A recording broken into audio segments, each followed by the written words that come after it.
And we're live. Maybe. No, it says we're live. We're live. We are here. Nobody else is here.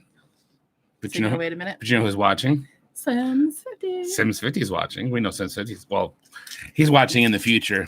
So, from the past, Sims 50, what's up? And as always, you're going to be in the comments like, hey, thanks for the shout out. That's so funny. Yes. I'm waiting until that thing ticks up to, man, I need to like put the laptop on like shock absorbers or something because I'm always like. Because he don't know how to not shake the table. I didn't get a notification though. What's up with that? Yeah, I didn't either. I usually do. There's the notification. Oh, really? I just got it. I didn't get the email. I never get the email.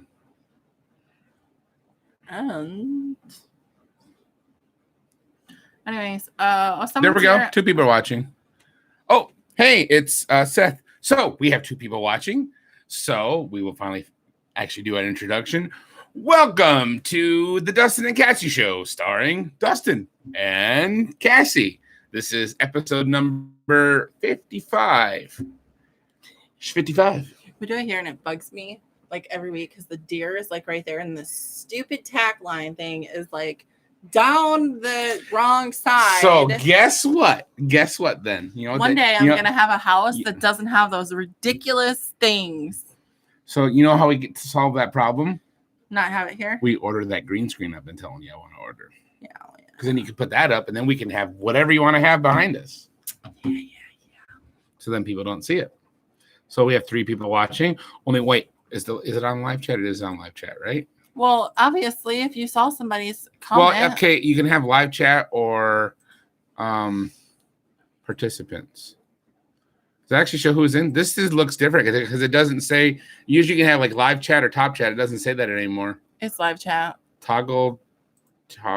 What was that? What did that just do? Toggle timestamp. Maybe that's what it is. Here we go. Hey, the Safrancos are on. Hey, we haven't seen you in a while. We haven't seen you in forever. Wow, this shirt with really makes my eyes pop. It's gonna be a good show. JD's on. It's Beardo Life. Deer looks good. It's a good looking deer. It just this whole thing. And literally, it's in the middle of the room. I mean, it's like centered in the room, but it's this. Anyway, one day I won't. Yeah, I have a house. I'm not going to complain. You know, it's the best way to get away from those things. Take them off. No, because that just looks worse. The tips are blue. Okay. Yes, the tips of the deer are blue because there are Nerf bullets up there on the horns. Yep. So it started out as hey, we put Nerf bullets up there and we're gonna see how long it takes Eli to find them. Because Eli and I were having a Nerf war.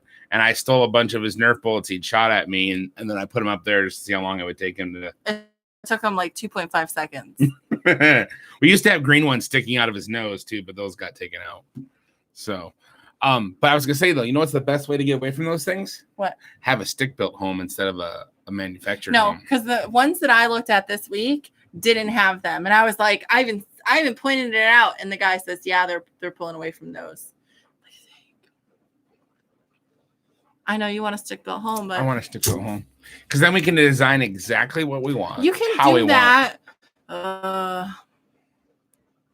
No. I'd rather just have somebody else do it. Pick something that I really like, and which I already found something I really like, and just have them come and slap it down. You can't just come and slap it down. You have to prepare a foundation, and I would really like to have a basement. So the one you picked out, does it have a staircase spot so we can have a basement, a storm shelter, which you also said you want? I don't know. Well, you got to think about these things. I don't want it. A modular home with a footing. I want to actually have we wouldn't necessarily have to have okay, here's the thing. If we actually were able to dig a full basement, we could have a smaller house because then we could have some of the stuff downstairs. We could have. Okay. I'm like, welcome to the show, everybody. we can discuss this with all y'all. No, I don't know that I want to be going up and down stairs. We wouldn't have to build me an elevator in my house. No, because my back and stuff. I don't know about. We don't have to have. You can have like all your main stuff on the main floor. We could have extra bedrooms downstairs. You could have your pantry that you're not going to be in all the time, like your long-term storage stuff. You could have down there. You could have we want to have extra bedrooms, so if people come visit and stay the night. How about we take and price it out? How much it's going to cost us to build the house that you want versus just going and picking one that I want? Okay, let's see what the difference of the prices is. Okay, we can do that. Yeah, but you have to make sure you do the foundation stuff too, because you can't just slap them out of your home on the ground. It doesn't work like that. You still have to already have one right here. Okay, yeah, that's this. It still has stuff where it's anchored to the ground. So if you want another house this exact same size, sure, you can pull this one off and put another 1,100 square foot home right down. The home you want, I'm sure, is bigger than this, right? Yeah. Okay, so there's still more foundation work that has to get done. Just saying. So. Because, you have all this time to plan a house. Barn, what is that? Dominion. Like condominium, barn dominium. That's what it took me a second there. I had to think. I like this word. I recognize this word. I thought that was barn. N. It's an M. Yeah, barn dominium. Like a condominium, but a barn dominium. No, I want to have. I've been saying this and saying this and saying this. I want to be able to have a 3-car garage that has a shop off of it. But above all of it would be like an efficiency apartment. He needs to win the lotto. That's what he needs. But that way, if people come to stay or there's people coming in that's looking to move to the area, we have a place that we can offer them to stay that they're not necessarily intruding on our private space, but they'd have their own private space. You mean mine? Because you're gone all the time. Yes, yours. And the way it looks like you're going to be having that job forever. So I think. Why don't you do the garage and house like we talked about over Marco? That's what I was just talking about. See, but here's my thought. We could build the garage with the efficiency apartment above it. Hey, we could build the garage with the efficiency apartment above it. I already know your opinion. We can take all of our stuff out of this house, put whatever we need to in storage in the garage. We can put what we need of ours upstairs in the apartment. We can live in the apartment while they then take this house that we have now. We can sell it to whoever. It gets moved out of here. Then they can come in and start doing the groundwork and everything for the foundation to have an actual stick-built home built. Or at the same time, we can have the foundation work done for another manufactured home to be put on an actual real foundation. I'm never going to get another home. It's just going to be dreams of us wanting to have something bigger. And eventually, when I have no more kids at home and I don't need a bigger house, then he'll have the money to buy or to build the house that he wants. Just got to find a way to make more money or save more money.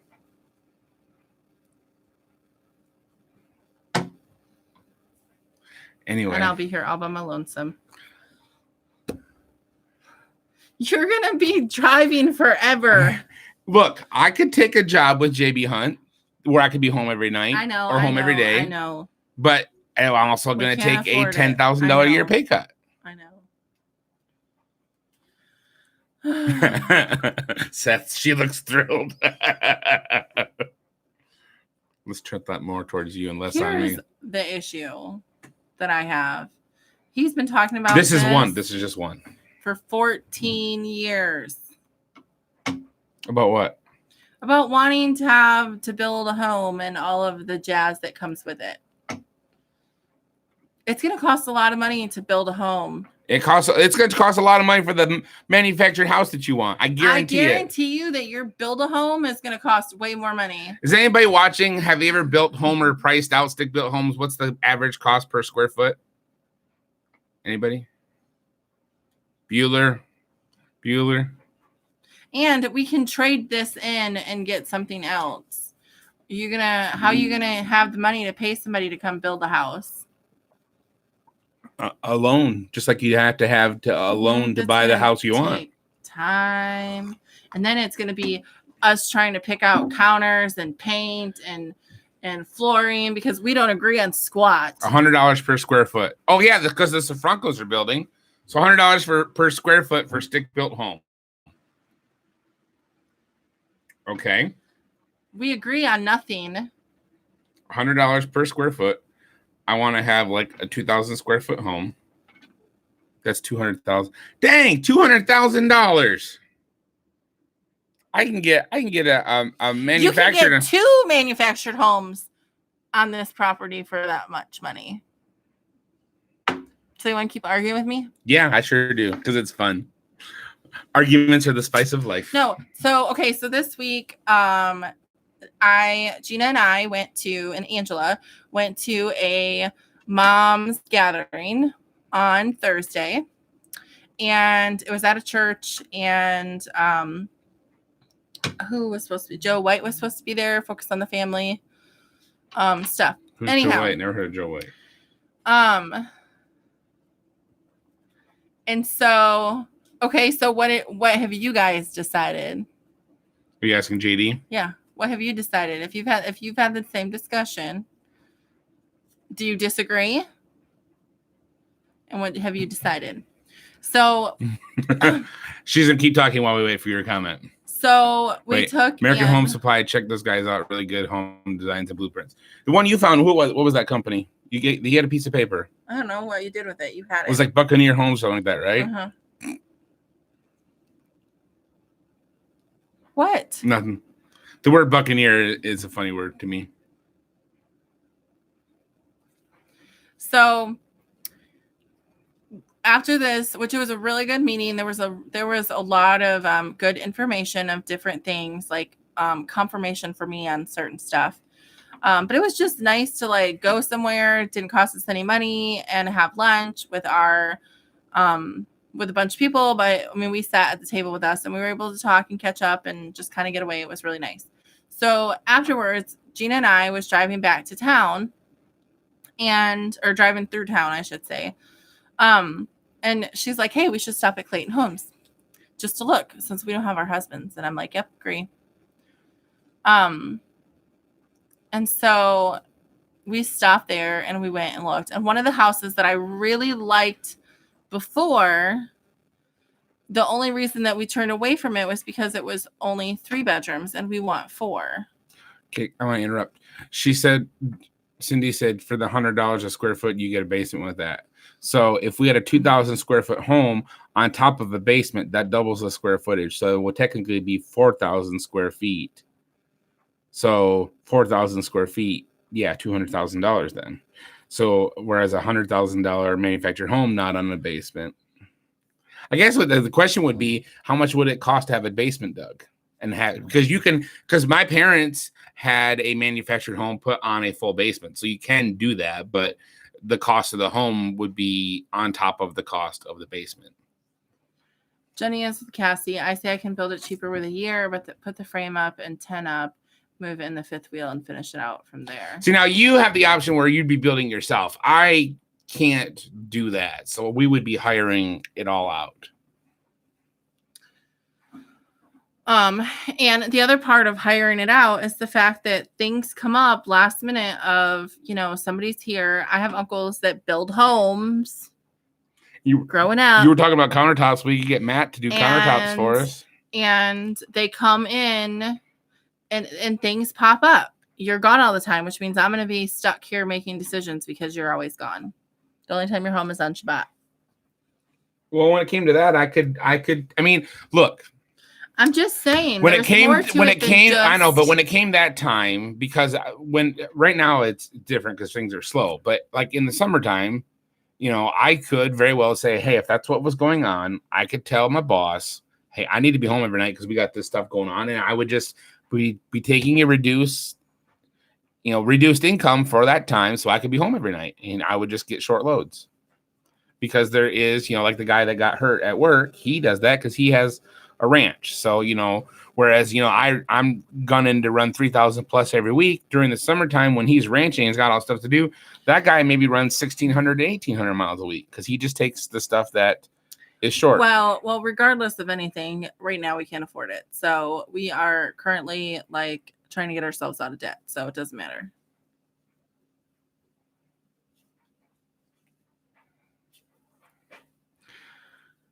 JD said that he would have to do it around a full-time job as well. JD thinks it would be faster to buy a house and fix it up. If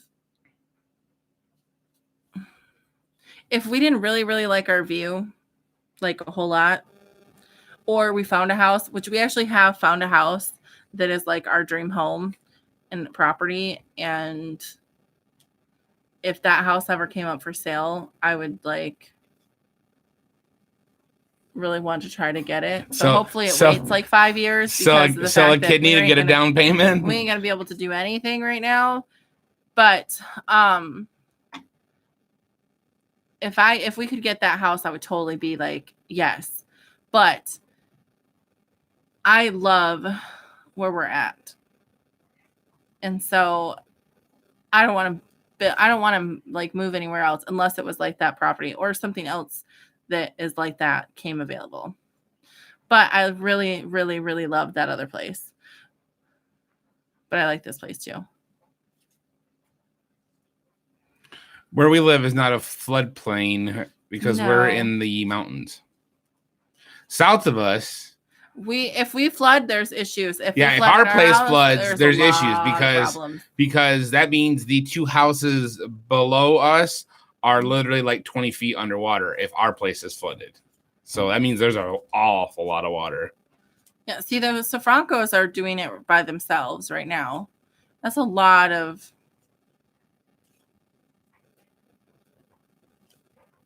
That's awesome. To be debt-free, that's totally awesome. We're working with a program to get ourselves, besides our house, out of debt within 4 years.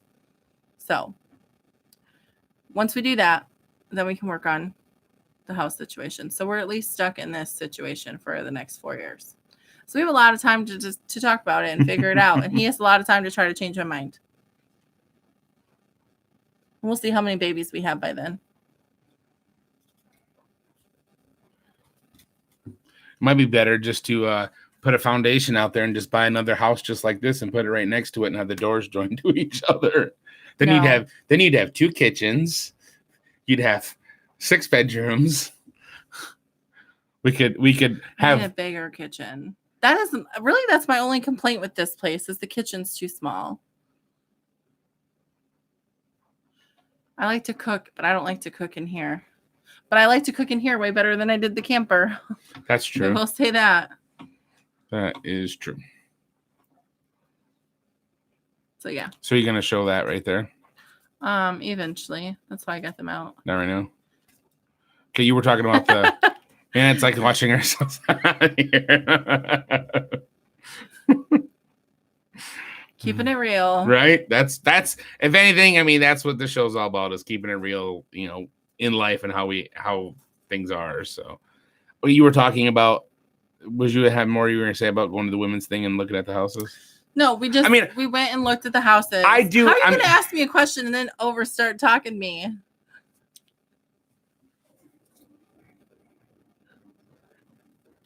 Go ahead. Do you need to be punished? Yes, please. Family friendly. No, it was a good conference, or good not conference, a good Samson and Tara here. Hey, sorry. It was a good little meeting. Sorry, that was loud. That was like a. It was really loud. That was like a Nudatora clap. Hello, everybody. This is making a video for you today. So I'm gonna do that. When we get a green screen, I gotta go back and find it. There's a video somewhere Zach did where he was talking about something and then he left and went out of the room to get something. So there's just a blank screen of it's just what's his backdrop behind him. I'm gonna nab that image. All you have to do is go take a picture of it. I'm hardly ever at his house, but I'm gonna nab that image And then when we have the green screen, I can use that image to make it look like I'm in his house. Look, I started sneaking around. Look. What? 20 minutes. Oh. Anyways, so one of the things, or some of the stuff that they talked about I thought was really good, and it kind of applied for us because we struggle with the amount of screen time that Eli wants to have, and not that he gets it, but that he wants it. Like he's constantly, can I play on your phone? Can I play, the Super Nintendo? Can I watch TV? Can I do this? Can I do that? And so, which we do have a TV now, but we only have the antenna hooked up to it, so you can't. We don't have like cable else. or satellite or. And it's like there's only like 5 stations, and so, but he's constantly like, can I have this? Can I watch this? Can I do this? And it drives me bonkers. And sometimes I feel bad because he's an only child. We don't go out and do a whole lot of things. And so it's not like he gets a bunch of interaction with other kids and things like that. And so I give in and I'm like, yeah, go ahead, whatever. Go ahead, do this, do that, whatever. And so, but I've been feeling really guilty about it. And so one of the things at this meeting was about monitoring our kids' TV and monitoring their phone usage. And especially one of the things they said is a lot of kids nowadays have smartphones, which Eli doesn't have a smartphone but I have an extra phone that is a smartphone that he sometimes uses for games. But one of the things that he talked about, and I was like, it's crazy, is that the average, which means it's like in the middle. So there's stuff before and after, but the average age where kids get introduced to pornography is 11, which means that it can happen beforehand. And that just like blew my mind. I was like, holy crap.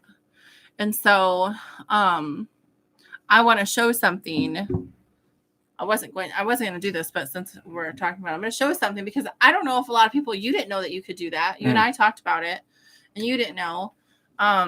We had to figure it out. Okay. So look at that sexy man. So if you have Google on your phone, let me make sure there's nothing bad on my Google. So this is my doTERRA account. You gotta move it in. Okay. So I was on this is my doTERRA account. Okay, so at the top up here shows my Google account, my Google name. Nope, sorry, that's my doTERRA thing. I need to go to Google. So there you go. Okay, so now there's my Google account. So if I click on my picture up here, I can click on my picture. This is what it gives me. So I can have access to my email, my regular email, my oil email, or you have this little thing down here that is a go incognito. So it says browse privately or sign in temporarily. So if you click on it, it has a guy with up there. There's a little hat with glasses. Anyways, anything that you browse on that does not show up. I can type in anything on here and it will never show up. So if you're watching your kids and their history and stuff like that, if they do it this way, and I found this out accidentally because I was trying to switch for my doTERRA. How to disable incognito. I was trying to switch from my regular email to my doTERRA email or to my oils email. And I hit that and I was like, what the heck? Well, that's not what came out, but something else came out. And I was like, what is this? And so I Googled what. So in incognito mode, I Googled how to turn off incognito mode, and there is a way to do it. Okay. It's on LifeWire. There's a LifeWire thing. Looks like there's an app to do it. The chat got really quiet. You start talking and the chat gets quiet. It did. Okay. So now, but I'm going to show you. Okay. So you've seen that he just Googled it. So it's on my history. Is it? I can't tell. Mm-hmm. Okay, so now I'm going to sign out of it. I just exited out, so I'm back to the regular. I'm going to sign back in. And now I'm going to go to my Google, and there's nothing there. So, anyways, I thought this was pretty interesting. And when the guy was talking about different things, Brittany! When the guy was talking about different, like that age, like of kids doing this, I was like, and it reminded me of that. And so I showed the girls that we were with, I was like, hey, just so you know, because I know you got teenagers, that this can happen. Because I never even thought about looking at that stuff on your smartphone. Facebook Messenger does have a secret conversation feature. I've never used that. And I don't know how it works. Yeah, because I look, like I've seen it. Like, let me go to, where was I talking to you? So if I hit info, okay, look, okay, so you go to okay, I clicked on the 3 dots at the top for info. This is where I was talking to Cassie, and right there is, where is it at? Right below search in conversation, there is go to secret conversation. Now, if I click on, oh wait, no, I clicked the wrong one. Go to secret conversation. It just does that. We've never had a secret conversation. We've never had a secret one. But you can have, I guess you could have a conversation with people that doesn't show up. But it just like hit me, and I was like, and so my thoughts on eliminating his screen time and things, and this guy, one of the things that this guy said, and I was like, that totally makes sense, is that our kids are basically guinea pigs. And even, ones that maybe are in their late teens, early 20s, are the same. Because when we were kids, we didn't have that. I'm 32. Okay, so I just sent Seth a message in secret, and there's a little timer thing that says your messages can disappear after 5 seconds, 10 seconds, 30 seconds, a minute, and you can 6 hours to a day. So yeah, so see, I did it in secret, and he replied. It's just, I just am like, that's kind of like like Snapchat, right? Snapchat disappears after you read it, so it's just one of those things that I think that Shalom, they can't stay. His phone's gonna die. It's just one of those things that I'm like, they're making it easier for our kids and our husbands and ourselves to have those type of addictions and to be secretive about it, not to be exposed. Okay, go to regular conversation. Okay, so now I went back to regular conversation, and what I said to him in secret doesn't show up. I didn't know about that. I've seen it, but I didn't know. Of course, I have no reason to use it, so. I didn't know that either. It's just, ugh. Anyways. So, but one of the things that he talks about is, the guy talked about, is our kids being guinea pigs. And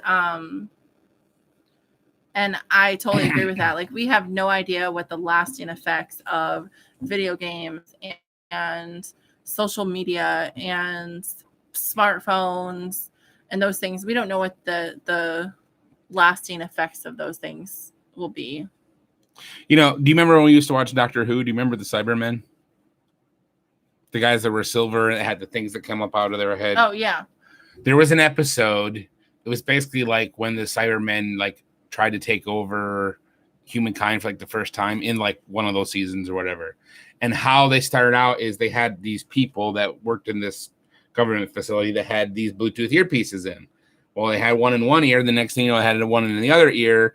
And through those Bluetooth earpieces, they were able to like reprogram their brain, and the Bluetooth earpieces became how they turned into Cybermen. And I see that. And of course, we're talking about a show from like 2010, 2011. Well, I see everybody nowadays has AirPods or EarPods, wherever they Bluetooth wireless headphones. It's like, Cybermen, hello, it's, your ears are gateway directly right into the brain, pretty much. They always show us things in movies that eventually come to light.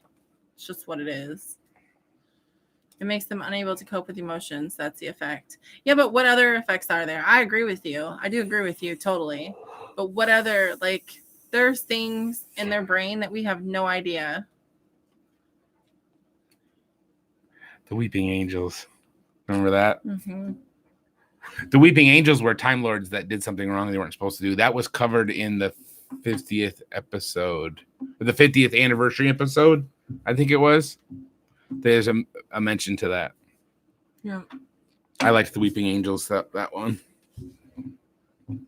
It's funny. I thought it was a good thing, a good meeting. I would go again. It was interesting stuff. Hey, John. So we used to love Doctor Who. We stopped watching it when Matt Smith stepped out and Peter Capaldi stepped in. We tried to give Peter Capaldi a chance and we just couldn't. I mean, we started watching it. I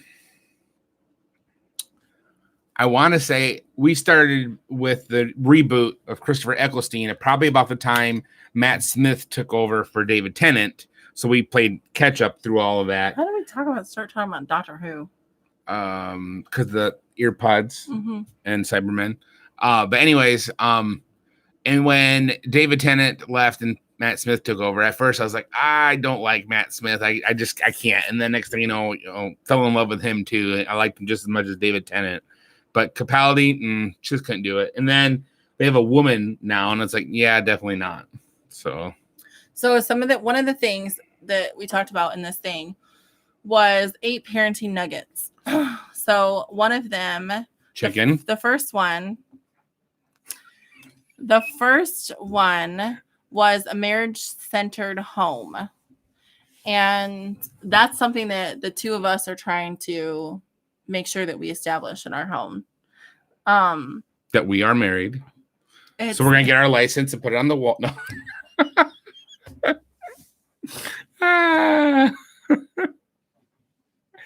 Hey, you're giving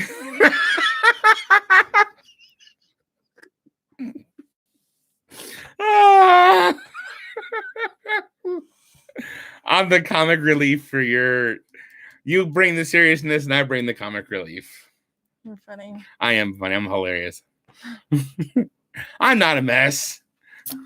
So a marriage-centered home, and it's about being together, having a good communication, unified communication, a healthy situation. But some of the things that he talked about was having date night at least once a week, which we started doing that, and we've noticed a big difference. And I would even say this week, because the last 3 weeks we've not had date night because of sickness and just things in general. And literally the last 3 weeks we've done nothing but fight when you're home. Right? Mm-hmm. Pretty much. So last night we said, okay, we're gonna do date night this week. And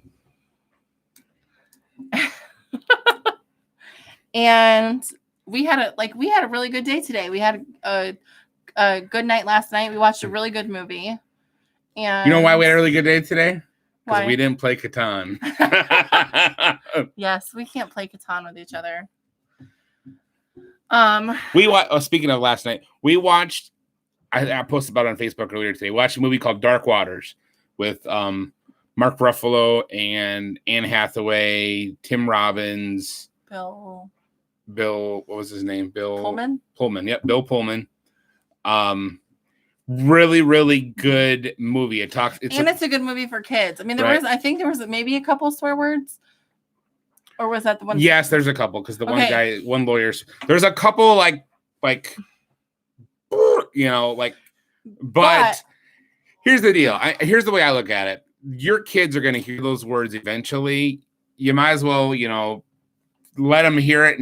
Explain what it is. Explain, hey, this is a word people use, and when's the right time to use it or not. I have to say that in this movie, they did use the F word, but they used.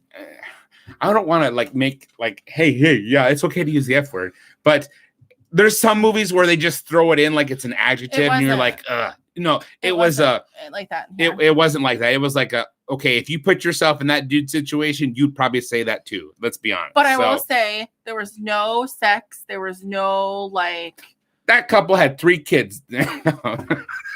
There was no inappropriate clothing, nothing. It was clean. Besides the swearing, it was totally clean. Dustin actually downloaded it. Wait, what did you watch? Melissa said, what did you watch it on? So don't tell people I do that. Sorry. Yeah.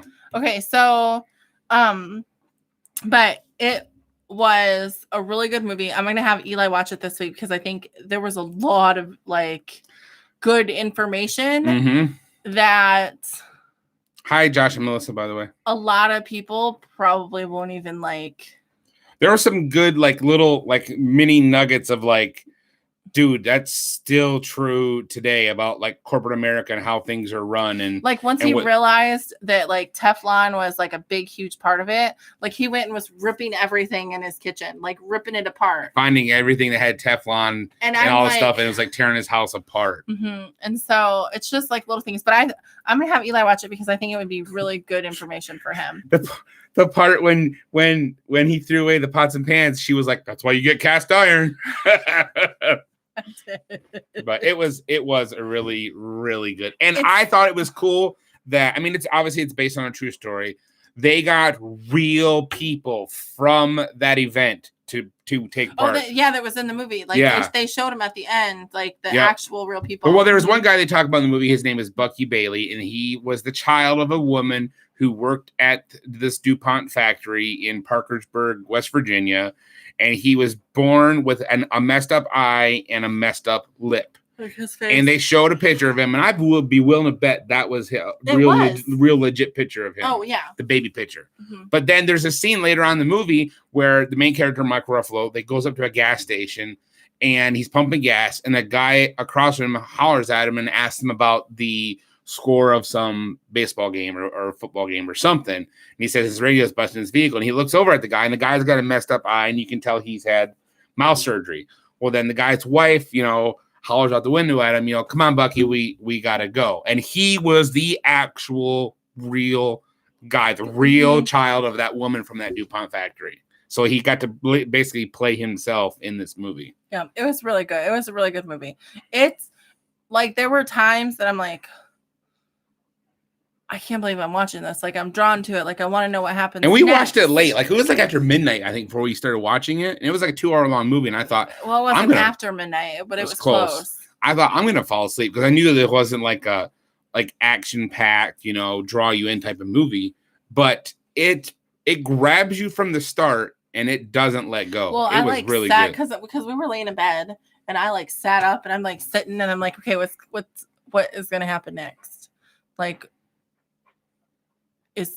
Is he gonna get the information he needs and whatever? So it was a really good movie anyways. I agree. So date night. So we do date night once a week. Typically we do it on Friday because of his schedule. That's just the way that it works out for us to do Friday night. So we don't go anywhere because it's Friday night, Shabbat, and so we make dinner together, or I just will pick something up special to make, and we eat dinner together as a family. And then Eli goes to his bed, and usually he reads or he will listen to some TV or something, and then we watch a movie or talk, play, whatever. Typically we watch a movie or watch some TV show.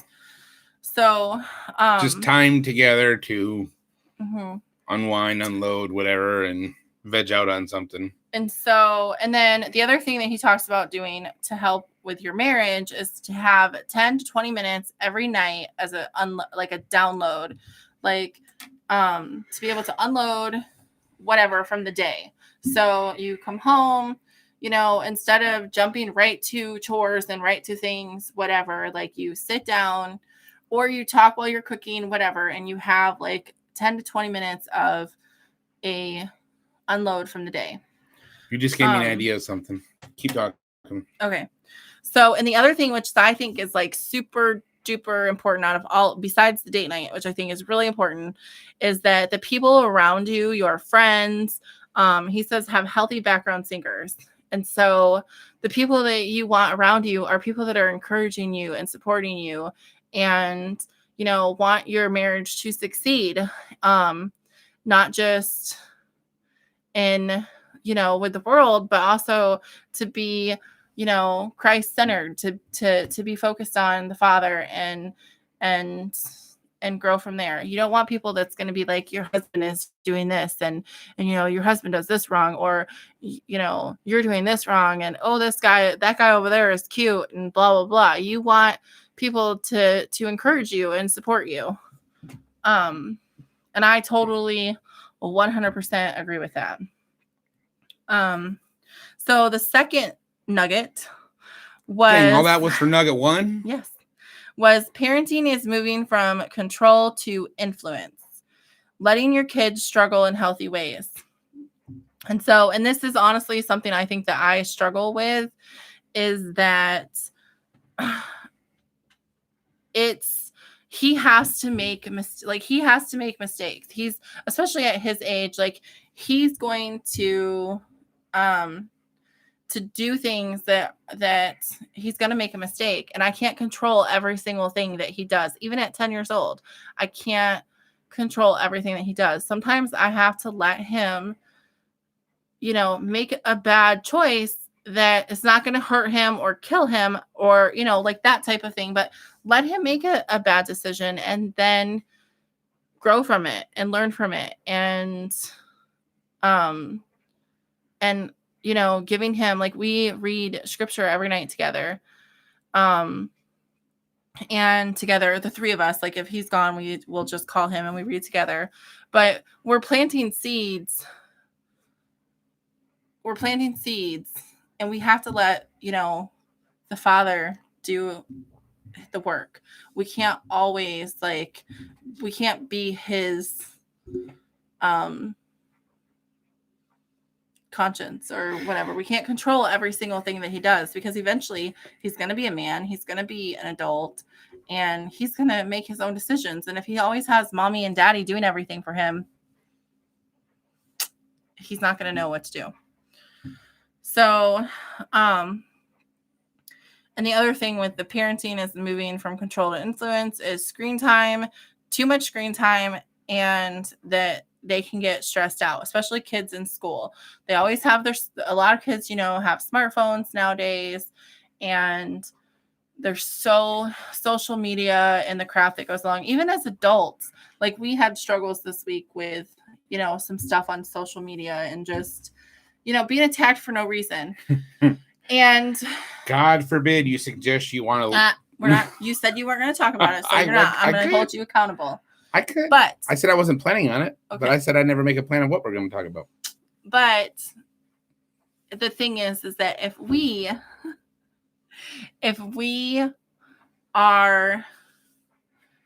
have that, and then we're letting our kids have these things and their stuff at school and things, how do they deal with stress or anxiety or stuff like that? We have to limit what is at home so that home is a safe place, because it needs to be a safe place.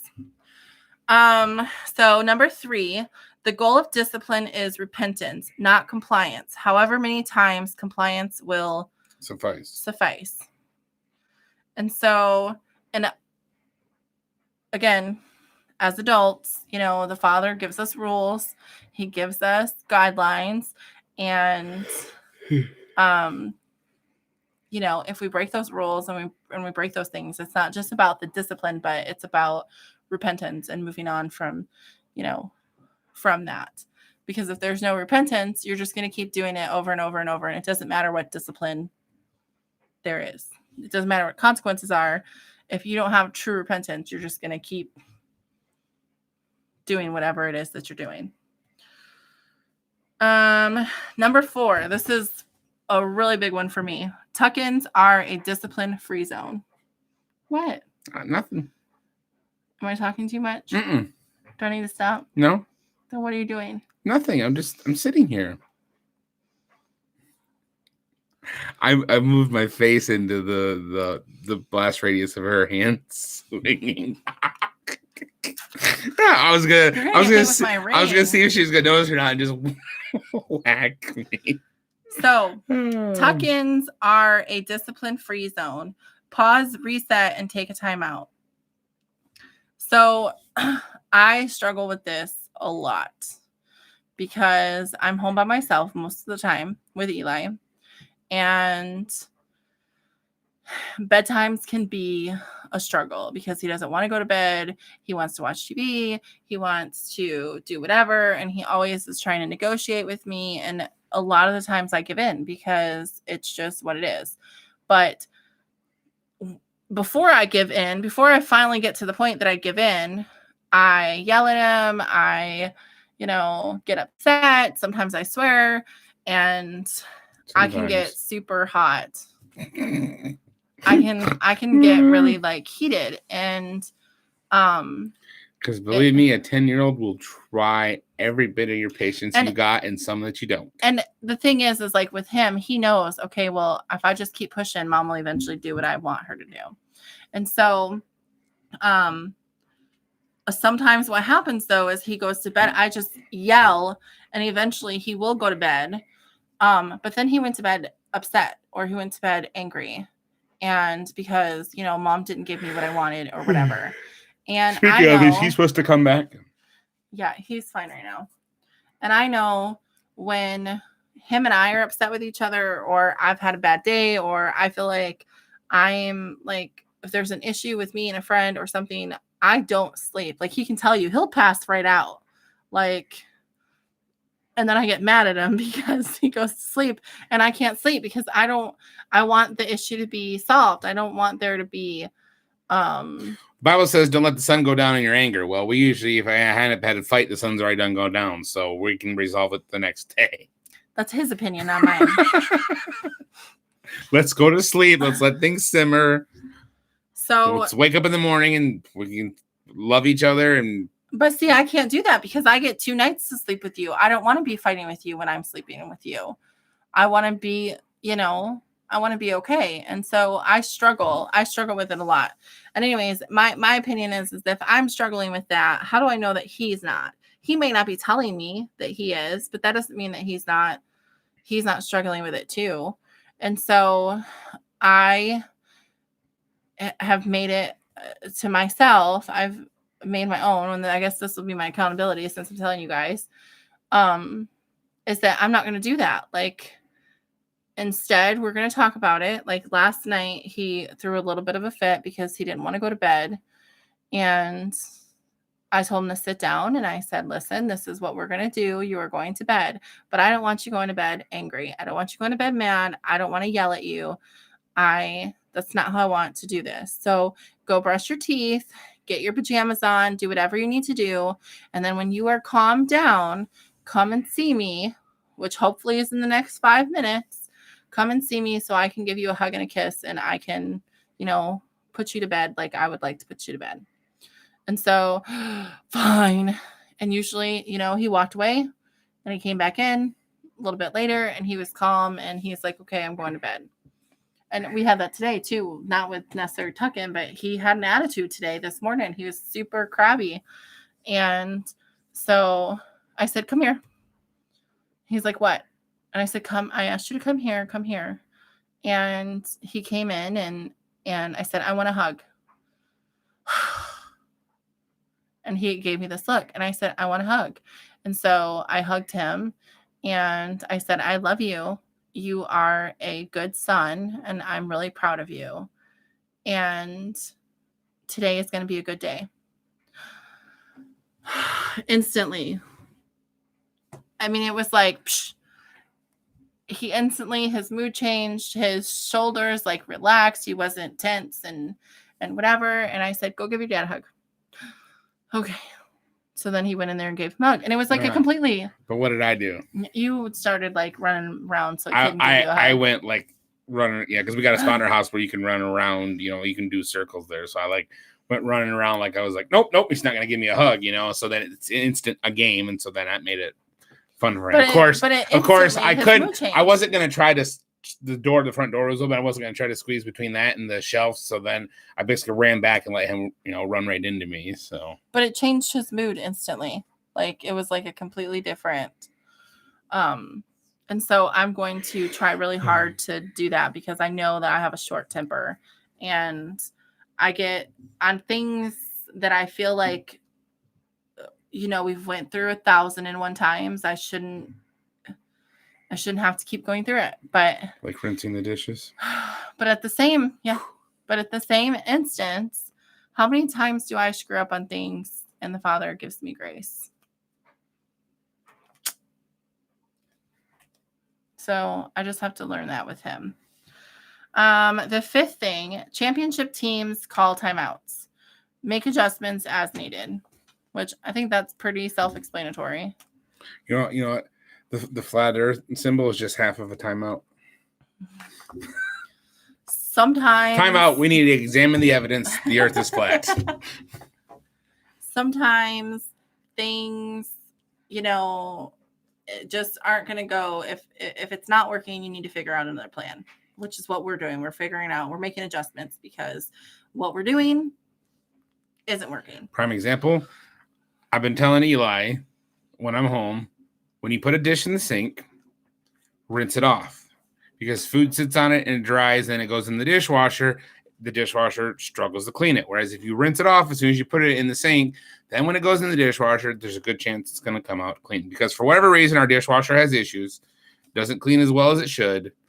And so we'll help it along by rinsing our dishes. And Eli goes, he'll throw a bowl, plate, whatever in there, and he won't rinse it off.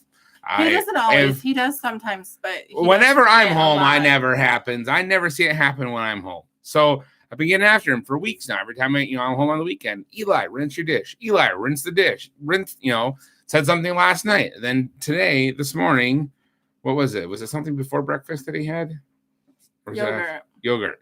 I go in there because I made omelets for breakfast this morning, and there's a yogurt bowl in there with yogurt in it still. I'm like, Eli. And of course, my initial is like, you know what? You can't rinse the dishes. We lost a bunch of people. There's only 3 people watching. I'm like, apparently we're boring. You can't rinse the dishes. You're not going to eat today. And she's like, no, we're not going to do that. I'm like, well, we need a better solution then. And she had a great solution. You had to wash all the dishes by hand. If you can't rinse them, you're going to wash them. You'll figure out that, hey, it's much less work on me to rinse it than it is to have to wash them all by hand. So, number 6. Tara and Samson are still here. Yes. Number 6 is stay consistent. Best mods ever. It's just a season. And I think that's the key. That is, we don't stay consistent. And that's one of the things that we really need to work on is being consistent. Number 7. Yes, you can. It's never too late to change things in your home. Which again, be consistent, take time out, make adjustments. If it doesn't matter if they're a teenager, it doesn't matter if they're 15 years old and they get their phone every day. Just say, you know what, from now on, from this time to this time, we're Ben, we've been on for 53 minutes. How long ago did you check? First date night. You're watching us? Awesome. But I want to interrupt real quick on that. As far as like us and date night, even when like we were dating, we didn't have like date nights. We might have went out on. We maybe went out 10 dates before we got married. If even that. Well, yeah, because we only seen each other twice a month. Yeah, because I would go every other weekend. We seen each other. We had our first date twice a month for 2 days. so 4 days a month is what we've seen each other. And we didn't necessarily go out and go places. I remember. No, because we were saving for a wedding. We went out for Valentine's, right? Because I remember I brought you flowers. I got the vase and the rocks and the white roses. Had them there. You did that, not for Valentine's Day. The day you did that the day you proposed. Okay, so that was when I proposed. My bad. But we saw each other 4 times a month from February. 4 days a month. 4 days a month from February until August when we got married. So we didn't have a lot of dates. So it's not like we're like, oh yeah, we dating is a normal thing for us. It's not a normal thing. Even as being married, we didn't really do date nights very often. Even when we didn't have kids, we just didn't. So, you would, before we had Eli though, you would go on the truck with me because I was training with Swift, so I would take a student for 6 weeks, and then I would take her for 2 weeks with me. And then I'd take a student for 6 weeks, and I would take her for 2 weeks. And then when I went to Ken Graham, you would go on the road with me. And I was only over the road with them for like 8 months, and then I was local where I was home every night. Mm-hmm. We went on that one date. But I haven't been with you since Eli. We went on that one date night to that comedy club. That was a fun night. Anyway. Fun for some. That was when you were pregnant with Eli. Mm-hmm. So, but I think that's one of the things is that, they're never too old to change things. You can say, hey, from now on, from this time to this time, we're not going to have our phones. We're going to spend time together as a family. There's things that we can do. They may not like it, and they're probably going to fight it. Eli's fighting some things right now. But in the long run, it's going to be healthier for him, and it will be healthier for us, especially with trying to have more babies. Like, we'll know, okay, well, this didn't work with him. We're going to start this now before they're 10 years old.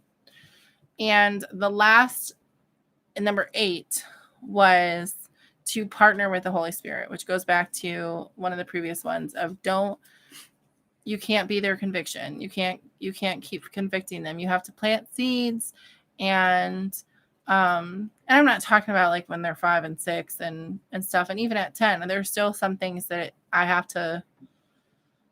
we have to set rules to, but I'm saying, when they're older and they start to have maturity, you have to just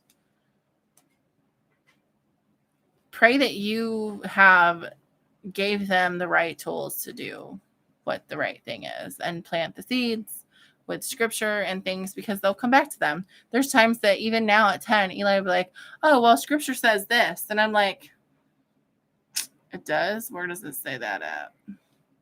And so then we go and look and we talk about it. So that was that whole thing from the meeting. The women's luncheon thing? The women's luncheon, the mom's luncheon thing. It was good. I would go again. Definitely. And we got books somewhere. One of the books that I got was things that kids wish their parent knew, or something like that. About parenting? Mm-hmm. So Ben said that's what we call tomato staking. We stake them to us to grow straight, but they're going to have to bear fruit. Yep. So something else that is cool this week, I've been sitting here playing with them because I'm fidgety, but I got business cards for ZZs. I'm going to do this because I don't want my address or my phone number on there. But anyhow, website pending. Philip says he's going to have it done this week, hopefully, but he is sick. And so Gina ordered me some cards as a gift. And so Gina designed them, and she surprised me with them. So I'm super stoked I'll be glad to get that website up and running and start trying to figure that stuff out. I need to sell some. Philip will have to give me some pointers on website management so I can take care of it for you and he doesn't have to. Yeah, because I don't know squat about computers. I know it's squat about computers. Anywho, and what's his face? I spent the last hour talking. Good night, folks. No.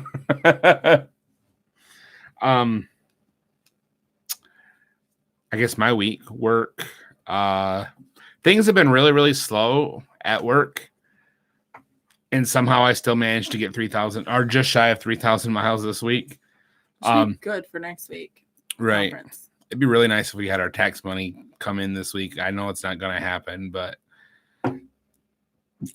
because I wanted to like party a little bit, but it's not going to happen. I want to party too, but I can't because I'm trying to have a baby. But yeah, so Monday I delivered to Waco. I came back, was home Monday night, and somebody else is going live on their channel. Came back Monday night. I was home Monday night, and then I picked up a load that was delivered to Fayetteville. So then Tuesday morning I delivered that load to Fayetteville. That was fun. It was a little tight little job site. They dropped pipe off the top of the trailer onto the ground, broke pipe. I wasn't anywhere near it. Thankfully, I was on the other side of the trailer. You can't say stuff like that. I don't need to know information like that, especially after the last guy. Yeah. You need to not say stuff like that. And then they didn't have another load for me. So the boss said, hey, I've got this other flatbed load you can do. It's not a load of pipe, but he said it'll keep you busy for the day. I'm like, okay. So I went up to Miami, Oklahoma, which is just west of Joplin, and picked up a load of mulch products going to a Walmart in Shawnee, Oklahoma, I think it was, which is like 20 minutes east of Oklahoma City. And so picked that load up, never hauled that stuff before. And which it was real easy, no tarp load, just 2 straps on the front set of pallets, 2 straps on the back set of pallets, and 1 strap on each pallet in between. I had to stop about halfway. Another truck driver came up beside me and hollered at me on the radio and said one of the middle pallets, the top wrapping had come loose, and there was a bag of mulch that was getting ready to fall off. And so I pulled over on the side of the road and had to throw another. Oh, sorry. My bad, Mike. Sorry, Mike. Had to throw another a strap to hold it all down. But everything made it there fine and no issues. So then I came back to the yard Tuesday night. Wednesday morning, we had a safety meeting to talk about this other driver that got hurt on the job. And they wanted ideas from us. Like they had 2 safety guys there. They wanted ideas from us of things that they could do, that they could implement, not just for us, but for all JB Hunt flatbed drivers company-wide to prevent this type of accident from happening. What? Wear a helmet? No, that's not what wearing the helmet would not have stopped the pipe from coming down off of the trailer. No, but it might have helped his head. It wasn't his head that got injured. It was his vertebrae in his neck and his back. So even still, a hard hat's not going to help that. Yeah. Well, if anything, it would make more compression on his neck. You shouldn't be around the truck. Exactly. Well, that's the thing. We usually communicate. I mean, we always communicate with the loaders. Being that I was at that job site and delivered that morning, and I talked to those guys on the phone, and those guys straight out told me they were irritated that driver was going to be there so late in the day. I'm 98% sure that they were on the other side of the trailer and they were starting to unload before he had his straps all the way done, and they were rushing to get done, and they probably pushed the pipe off on him. There's things that he's saying and things that they're saying that just doesn't add up, that doesn't line up, that doesn't match up with reality. Although I did have to laugh because they were talking about gravity, and I'm like, Go shower. And in the back of my mind, I'm going, it's buoyancy and density, but that's beside the point. But anyway, so I mean, all of us pretty much said, look, you guys can get cones if you want. If that loader really wants to unload that pipe, that cone on the ground is not going to stop the loader from getting at that pipe. We can't do anything. Our best our best defense to protect us is good communication with the loaders and knowing where they're at and making sure they know where we are at. Well, you know, they shouldn't be unloading if you are near the truck and you haven't got your straps off. That's not safe. Right. Well, I mean, the way I usually do things, they can be on the other side of the trailer unloading, like because usually our pipe is stacked, like there's a set of 20 footers in the front, there's a set of 20 footers in the back. If they are unloading off of the back on the other side, I'm next to the front or I'm away from the deck altogether. If they're unloading from the front, I'm towards the back, because that way I can still be winding up my straps while they're doing that. That way, I'm out of their way, they're on my way. I'm not, waiting around, trying to roll up my straps when I could be getting on down the road. It's just being being efficient with my time. But I'm always like, I'm keeping my head up and looking and watching. And when I'm rolling the straps up, I'm looking up, make sure, hey, if that pipe's gonna go, because I try to stay like, where I'm rolling the straps up at, I'm right between the bundles. So if it's here, I'm a quick few steps and boom, I'm out of the way this way. Or if it's here, I'm a quick few steps out of the way that way. Pick your nose. They should have seen under the trailer his legs or feet. Well, if they're on but that place was on a big front end loader, so they wouldn't have seen. But you're right. He had 2 spotters. He should have been looking. I completely guarantee it. My thing that I suggested, that I don't know if they're going to take it or not, and it was even after the meeting we were discussing things, because they were talking about, these guys are basically saying, hey, we weren't unloading. But then there was like, when the guy like came to or whatever, the pipe that hit him was like not anywhere near him at that point. So it's like, he doesn't know how long he was knocked out for. They very well could have easily went around there, moved the pipe and stuff and whatever else, and nobody would know. So I'm like, look, I know this option doesn't prevent an accident from happening, but this would help determine liability. What if we had cameras on the sides of our truck that looked back towards our load that could be activated? That's a good idea. That, when we go, because like when we stop and we go into on duty time, we can mark whether we're loading, unloading, getting fuel, or inspection. So, I mean, whenever I stop to unload, I always hit, on duty, unloading. So what if there was a camera system built in that when you went into loading or unloading, it activated and it recorded, and it could stay on there, that could stay on the hard drives for a day, and then it could delete the next day. That way, if there is an incident and something happens, they have time to, get it. Because even like right now, they have a camera that's mounted on the windshield that's tied in with the sensors on the truck, that if something happens, it'll activate and records like 12 seconds, whatever, and then it saves it. They can then get it from the truck, remotely, download it, and they can review the videos. So I'm like, they could do the same thing with these cameras on the side, and then they could, easily determine liability. Because like, if he had that and they moved stuff afterwards, it would all be on recording, and that would be one of those things we wouldn't necessarily have to tell them they're being recorded. And if they're doing something shady, well, that shows the guilt right there, So, I mean, I feel bad, for the guy, and I mean, it sucks that it happened to him. But from what I've heard, he's doing good. He's, progressing through his physical therapy and all that, and making progress. So it still sucks. I mean, it changes your life, right, and your family's life. It's not just you. Yeah.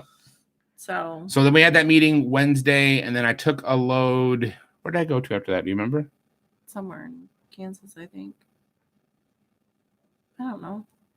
My Friday load was the. Did I go to Texas? No, because you were like up by Joplin or something. You couldn't stop you didn't get as far as you wanted to. That was Thursday night. I'm talking about, what did I do Wednesday? Where did I go Wednesday? Oh, I don't know. Your schedule is weird.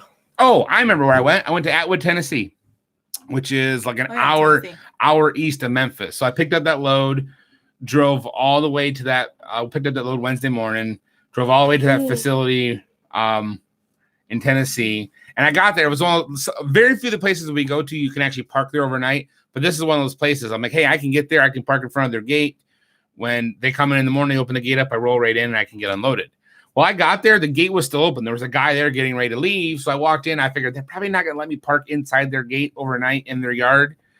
So I'm going to ask the guy, and he says, yeah, I can't have you. Well, then the president of the company shows up. He's like, man, get in there. He says, park inside the gate. He says, that way you're in there out of the way. Nobody's here messing with the load, our stuff, or whatever else. You're inside the gate. You're fine. You're protected. I'm like, rock on, So I parked inside the gate, and I got there at like 7:00, and they weren't going to be in the next morning until 7:00. So I got my full, 10-hour break in, and then took off the next morning after I got unloaded, drove all the way back, picked up my next load, which was going to Manhattan, Kansas, and made it as far as I could make it Thursday night, delivered to Manhattan, Kansas Friday morning, and then came back home. So one of the guys I talked to, actually my last student, he had barely got like 1,300 miles this week, but his truck was broke down and lack of loads and whatever else. I'm like, I kind of felt bad for the guy, but I'm like, well, this coming week's going to be short for me because the conference starts on Friday. So I'm taking Friday off, and then I'm also taking Sunday off. So I'm excited for the conference. I have a weird load on Monday. I'm actually going to be near the Wilkinsons. Well, by the end of my day, I will be. I have to deliver to near Waco. I have a 4-stop load. Waco first, then Haltom City, which is on the north side of Fort Worth, then Emory, Texas, which is like northeast of Dallas, and then Sulphur Springs, Texas, which is north of Emory, which is not too far from out where the Wilkinsons are. And then I have to pick up pipe from there coming back up. I can't read that. Okay, well, I wasn't meaning for you to do it on here anyway. Oh. Yeah, Philip is sick, and so hopefully they feel better soon. He thinks it's food poisoning, so hopefully it is. You just spilled all that stuff out of that stuff. Food poisoning sucks big time. So I had that a few weeks ago. So hopefully it's done and quickly and nobody else gets sick. Yeah, and then the conference stuff. So I'm excited. Eli is gonna go away for at least one night. Date night. In a hotel at that. In a hotel. So hopefully it's fun. Hopefully we have a fun time. Last year we had a lot of fun. He went away for both nights that we stayed in the hotel, and we had people in our room both nights hanging out. Mm-hmm. It made me think of what the Glapkas say, Shabbat. No, not gonna say that on here. No. So yeah, we like Eli and I was sick for like a week, and then but it still lingered for a lot. Like the cough lingered forever, and so it's been 3 weeks for us at this point. So yeah. Eli, she's got one of your darts. She's getting so big. Anyway, anything else you want to talk about? Hello? No. No? Are you sure? Mm-mm. Why not? Yeah, I don't know what was up with us. Like, yeah, but I'm glad that we're better. And I don't think anybody else has gotten sick besides Philip, and hopefully it's just food poisoning. So and the way that Gina described it, it's what it sounds like. So Nope. Today I had food poisoning. It was bad. I started out with the sulfur burps, the fried egg sulfur burps, and then really bad gas, and then abdominal pain and all that stuff. That was no fun. Yeah. What won't you know until tomorrow? The Woodsons. Oh, right, yeah. So I think that's it. We played. Takes 48-72 hours to use your stomach bugs. We played. It started Thursday, so we played some different card games today. We did.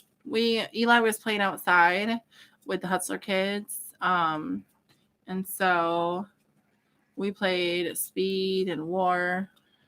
And then we played. I introduced her to Indian poker. And I lost. She lost. And then Eli came in. We introduced him to Indian poker. And they both lost. I won. And we were betting it's all gone now. We ate it all. But we had a bowl of. We didn't eat it all. Somebody ate it all.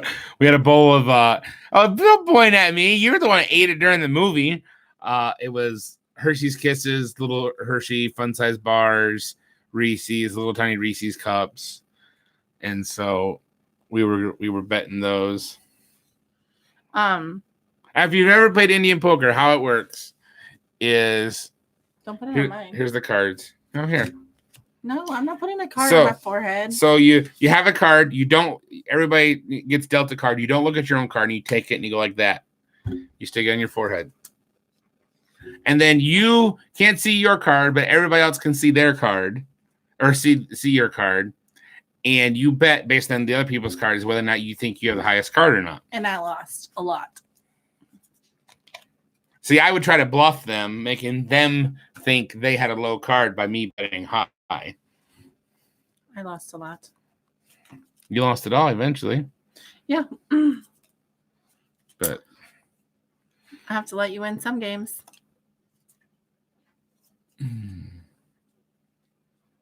I'm just kidding. Here's the deal. Orange peel. I'm good with numbers, but I'm not good if somebody else. You're supposed to be able to count cards, though. So one deck of cards. Yeah, but I don't pay attention like I used to. I'm definitely not taking you to a casino then. But I'm really good at strategy and thinking ahead. You had that whole movie figured out tonight. I think I've watched enough shows to crime shows and stuff. But even with Catan, this is why we can't play it in our house anymore.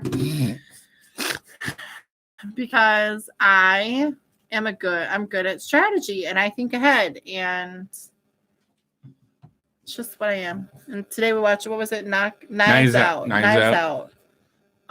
Which the language was not good necessarily. There were some swear words. But I'm like, oh, this is what's going to happen. And Dustin just looks at me because he already watched it. So he looks at me. And then, oh, this is going to happen next. And I was watching Mentalist today. And you said, have you figured it out yet? And I was like, boom, boom, boom, boom, boom. And he's like, how do you know? How'd you know the guy in the wheelchair wasn't really in a wheelchair? Yeah. So, and with Catan, I think ahead, and I can usually tell what's going on, especially with Dustin and Eli because I played with them so much. So I can usually tell their strategy. And he doesn't like it. But I'm typically not a super competitive when it comes to games, but I don't know why. When it comes to Catan, I'm totally competitive. So the last game that we played, totally competitive. See, we got the expansion pack. So now what we'll do is we'll play with the expansion pack, just the three of us, but we play to 14 points, which makes it a little bit more difficult because you have to have all your cities and all your settlements and snag either longest road or largest army. Well, she managed to get a road right through the middle of everything. she locked down longest road where Eli and I could not take it from her. So I was trying to get largest army to prevent her from getting those 2 points. And so I'm like buying you kept buying development cards, but you were getting like I had 2 road builder. I had 2 knights. I'm like, I just need a 3rd knight and I'll have largest army, and then I can get another one, like 4. Well, then I got the road builder one. I got the Monopoly. Was it Monopoly? No. You had Monopoly twice, right? No, that was the game before last. Well, okay, what's the one where you get 2 random resources? Year of Plenty. That's right. Thank you. Year of Plenty. I got the road builder card. I got the Year of Plenty card. And then I had a victory point card. And I got the knight card. And then she ended up getting the largest army card. And did you have a pocket victory point as well? No. I thought you did. Oh, yeah. Maybe, yeah. Well, I ended up having 2 pocket victory points. I'm like, I never get pocket victory points. And when I want to try to get largest army, I can't pull it off. It's like, it was so frustrating. So frustrating. And then she ended up trading with Eli. He kept telling Eli beforehand, like 2 or 3 rounds beforehand, every time, don't trade with your mom, don't trade with your mom, don't trade with your mom, don't trade with your mom. You don't trade with the person that's winning and has the most points. So he wasn't paying attention, and I was like, Eli, do you want to trade this whatever? And he's like, yeah, sure. Bam, I win. I've told him. I keep telling him, reminding him. Don't trade. You don't trade with the person that has the most points unless it's your turn. You don't say that. You say don't trade with your mama. Because she usually has the most points. But whoever has the most points, you don't trade with them when it's their turn. When it's your turn, you can trade with them, but you don't trade with them when it's their turn because it got so heated that I'm like, I'm never playing Catan with you ever again. Because he got really mad. He even went to bed without giving me a kiss or telling me he loved me or anything. He went and shaved off all his hair and went to bed. Yeah, I got a haircut. And a beard trim. 8 points trading is cut off. Once you get 8 points, you don't trade with that person anymore. Oh yeah. Wait, 8, because you're playing a 10-point game. We're playing to 14. Yeah, you didn't apologize the next day. We talked about it. He's super competitive, and the thing is I'm not in games, but I don't know why Catan. I'm super competitive. I just felt like she took advantage of Eli, and that wasn't fair. No, you felt like I took advantage of you and Eli, and you were mad because I won. Don't try to sugarcoat. Darn right, I was mad because you won. Because despite you having longest road and making it to where Eli and I would never get it, I was making a pretty darn good comeback to catch up to you. Okay, but let me ask you something. Who, me or them? Yeah, I'm going to ask you. Okay. If we ever was in a strategy situation and we had to figure out what's coming next, who would you want on your side? You? And my second question is, did you die? But did you die? JD says, use your own kid against you. Jenny does that with my son. But the thing is we're trying to teach Eli to play because he knows how to play, but he's not good at strategy yet. And so I will say, and you can say this too, that even though I'm competitive and even though I won, that I also help him. I don't make it just in my favor. Yeah. I do help him. Eli gets focused on I want longest road. Even when Cassie's like, look, you can't get longest road. It's impossible for you to get longest road. He's still like, I want to get longest road. It's like, you can't. It's kind of like the way I used to be with Risk. My focus in Risk was always get Australia, lock down Australia. If you can lock down Australia, you can win the game no matter what. And I would make that my focus, and she would use that against me. I'm good at Risk too. But see, she won't play World Domination Risk because it takes too long. It does take too long. So we have to play. The game last 2 days. So that's good family time. No. That's good family time. Now we got cats and kids and. But she likes to play. We're an hour and 30 minutes. She likes to play Secret Mission Risk, but she plays in a way to where you can't stink and figure out where her mission is. And then the next thing you know, when you finally figure out what it is, guess what? She's going for it this turn, and she's probably going to get it. Unless she gets like a long stretch of really crappy rolls. So, but that last game of Catan, I had worked it out with my road and my settlement placements where every single roll, other than 7, obviously, but every single roll, I collected something. Now, if you pull that off where you've got every single number, you're collecting every single roll. We should stop talking and play guitar. You should win, in my opinion. I play online a lot. I don't. I haven't played online. Well, I don't play online, but I play the app version. I don't play online. You play it on the computer too? The very same one? Mm-mm. Yeah. I play the version, it's like a stress reliever for me. But I play Seafarers. But it's totally a stress reliever for me. I like using my brain that way. One day it's going to come in handy and you're going to love it. And you're going to say, you know what? I'm glad that you're that way. Okay. We got our taxes done last week. We didn't have a show last week, so we didn't talk about last week. We did our taxes, or had our accountant do our taxes. So he's going to take me on a date. We're going to go out of town, go somewhere. That he won't tell me where. Nope. It's a surprise. I don't like surprises. So I need a babysitter. It sucks, though, because I went online doing research, finding places we can go and visit that I think she would like. Like, I had, 2 places that, I know for sure she was going to like, and I had a third place that was kind of more for me, but she would probably enjoy it, too, a little bit, but not quite as much as me. And then... Probably means a movie. No. Nope, actually not. Oh.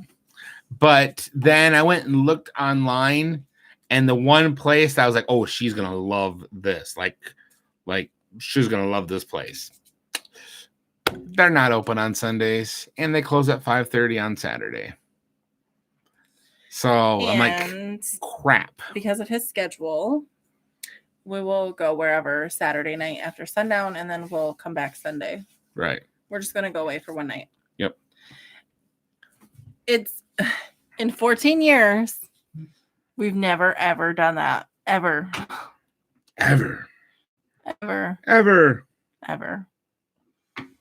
So I'm kind of excited, but I don't really like surprises.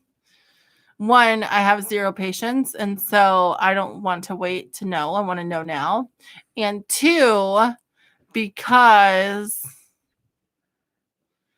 I don't want to him to go through all this trouble and then me not like something. And I'm determined to keep it a secret. There's nothing she can do to get it out of me. But it's not for a whole month, so that kind of sucks. It's not until after my birthday. We're planning it for the end of March. So I still got plenty of time. I might end up changing, and we might go someplace different than what I was thinking. I might find something else. He should take me to Hawaii. Hawaii? We ain't getting that kind of money back. Jeez. I know. For one night, right? I mean, you couldn't even fly to Hawaii back in the time that we're gonna have. I know. So we couldn't fly anywhere back. Sure, we could. And do something. Oh yeah, I guess. Yeah, no. Well, I mean, we could probably if we left Saturday evening. I don't have to be back to work till Monday, so fly out Saturday evening, left Saturday evening. I don't have to be back to work till Monday, so fly out Saturday evening, or we could leave on Friday night or Friday before sundown. And then go to Vegas for Shabbat? I don't think so. Not Vegas, but spend all day in the hotel and then go do something. What would we do all day in a hotel? What would we do all day in a hotel? All right, folks. That's it for tonight. That's all. Now that we've went past the PG-13. That wasn't past PG-13. What a question. Just saying. Anyway, you ready to call it quits? Did you just embarrass yourself? Yeah. Or did I embarrass you? The dogs are barking. You should see what they're barking at. Oh, Daisy's in heat. That's another fun thing we have to deal with. So, JD, and that's a wrap. She just got static shock off of that. Yeah, so our German Shepherd is in heat, but we are not going to breed her yet. So she's currently locked up in a kennel, and she hates to be in the kennel. She wants to be with Max. So, but it's a long process. It could be like a 2 to 3 week thing. And so she hates it, and Max doesn't like it either. But we need to try to keep them as separated as possible. The way we have it, though, because around here, other dogs come up and things like that, and they can get in our yard through the fence. And so, like, they shouldn't be able to now. No. So, like, if this is our backyard, we literally have the kennel, like, right here. And so Max can go all around her, but she's stuck right there. And so hopefully nothing happens between the fence. But if it does, it does.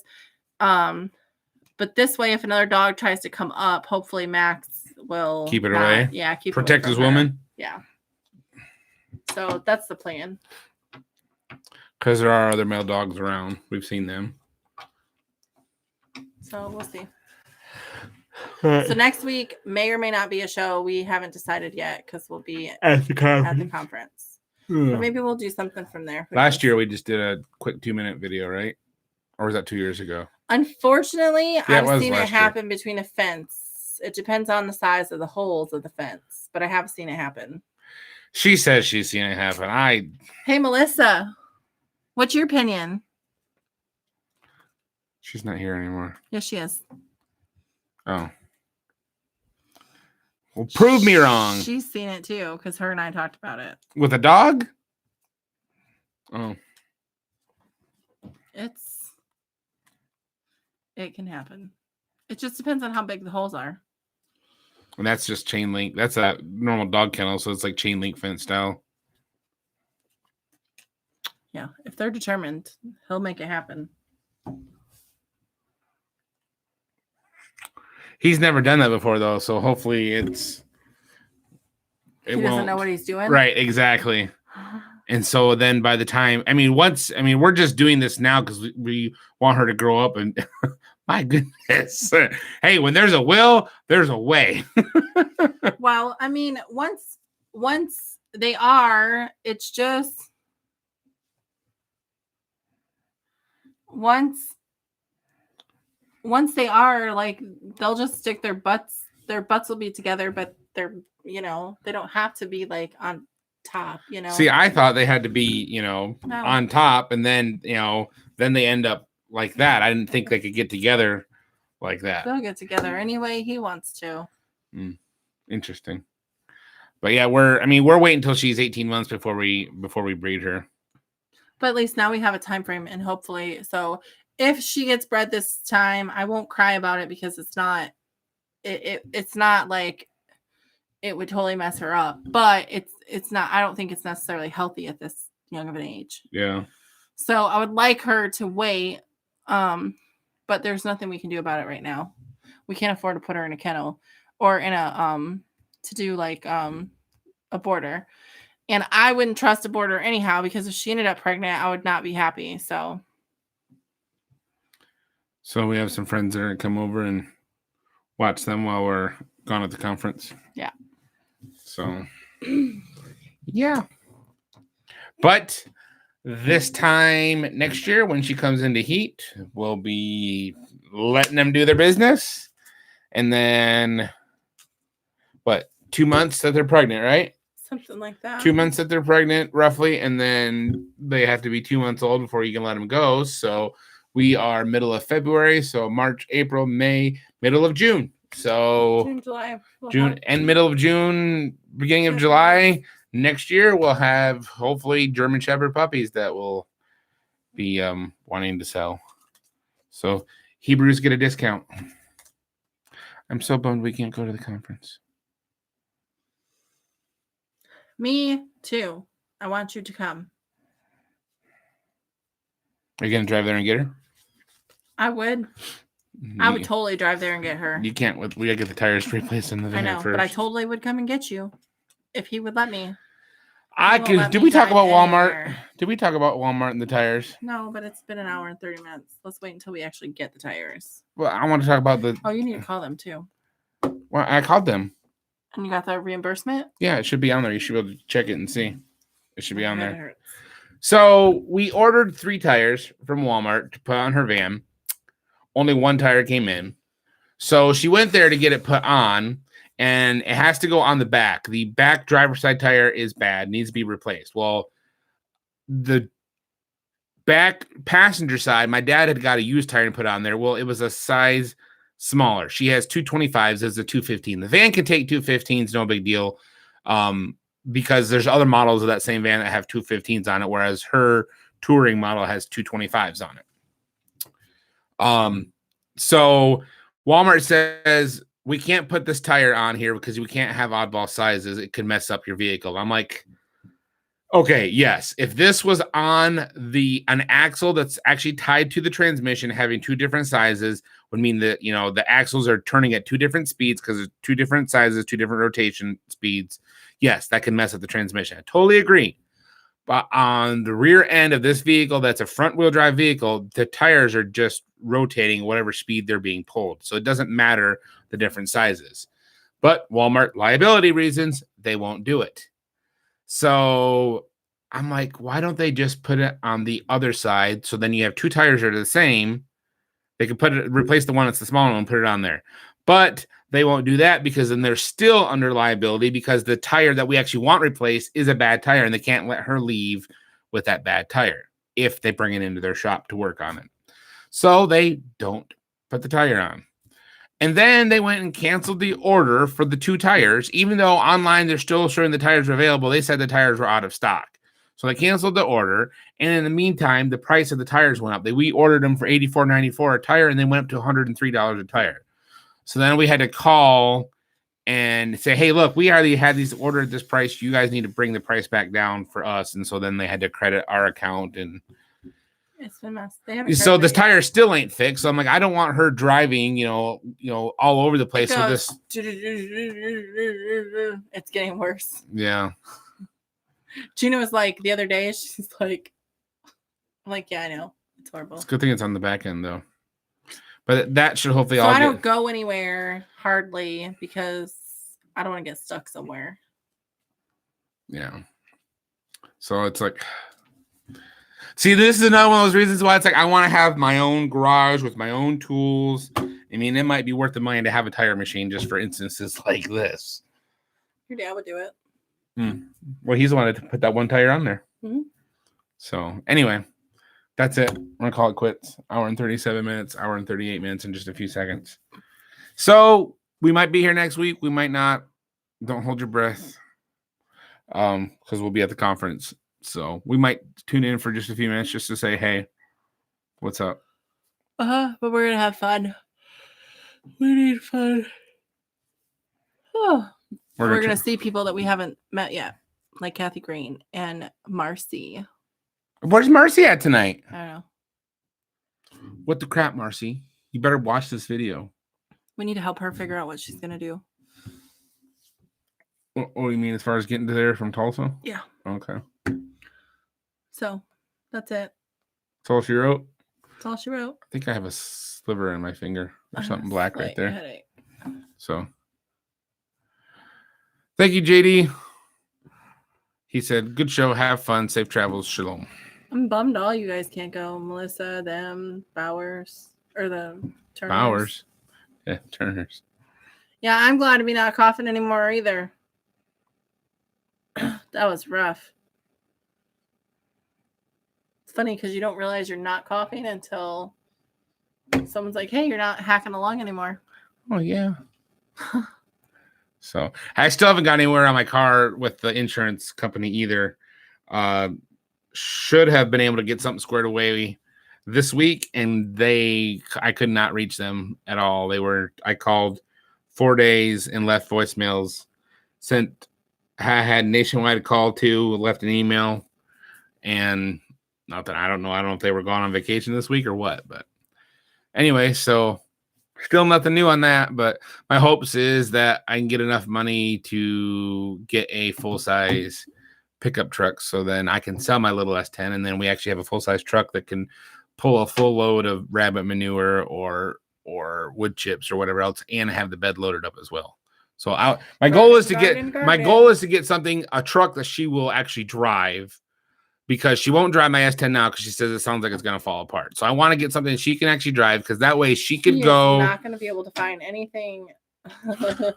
This will be the whole house versus bringing a trailer in.